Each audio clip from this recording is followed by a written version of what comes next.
Hello guys, അപ്പോൾ നമുക്കൊരു what ഈറ്റിനിടെ കാണാം. അങ്ങനെ രാവിലെ കാപ്പിയും ചായയൊക്കെ ഒരുമിച്ചാണ് കുടിച്ചത്. അപ്പമായിരുന്നു.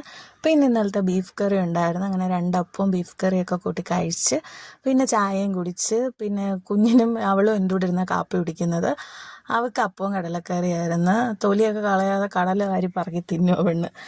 അങ്ങനെ അതൊക്കെയാണ് നമ്മൾ കഴിച്ചത്. പിന്നെ കുഞ്ഞിനും എടുത്ത് ബിസ്ക്കറ്റ് ഇരിപ്പുണ്ട്. അതിൽ നിന്ന് ഞാനും എടുത്ത് 2 കഴിച്ച് അവൾക്കും കൊടുത്ത്.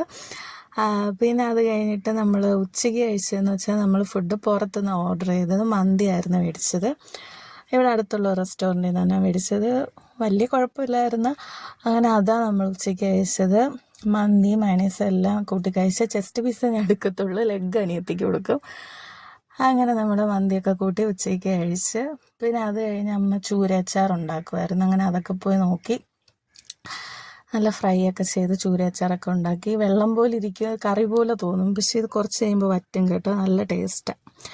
അങ്ങനെ അതൊക്കെ വെച്ച് നോക്കി ഇങ്ങനെ ഇരുന്നു. പിന്നെ വൈകിട്ട് നമുക്ക് കട്ടൻ കാപ്പിയായിരുന്നു. അതിൻ്റെ കൂടെ കഴിക്കാം. പിന്നെ ബജ്ജി ഉണ്ടായിരുന്നു, മുളക് ബജ്ജിയും പിന്നെ ആ വാഴയ്ക്ക ബജ്ജിയൊക്കെ ആയിരുന്നു. അങ്ങനെ അതാണ് കഴിച്ചത്. പിന്നെ പക്കാവട ഇരിപ്പുണ്ടായിരുന്നു, കുറച്ച് അതും എടുത്ത് കഴിച്ച്. പിന്നെ നൈറ്റ് നമുക്ക് അപ്പവും കടലക്കറിയായിരുന്നു. പിന്നെ നമ്മൾ കൂടെ ചായ അനത്തിയായിരുന്നു. തലവേദന ആയിരുന്നു ചെറുതായിട്ട്, അപ്പോൾ നമ്മൾ ചായ അനത്തി. അങ്ങനെ അതൊക്കെ കൂട്ടി നൈറ്റ് ഫുഡ് കഴിച്ച്. നിങ്ങൾക്ക് ഇഷ്ടപ്പെട്ടെങ്കിൽ ഒന്ന് ചാനൽ സബ്സ്ക്രൈബ്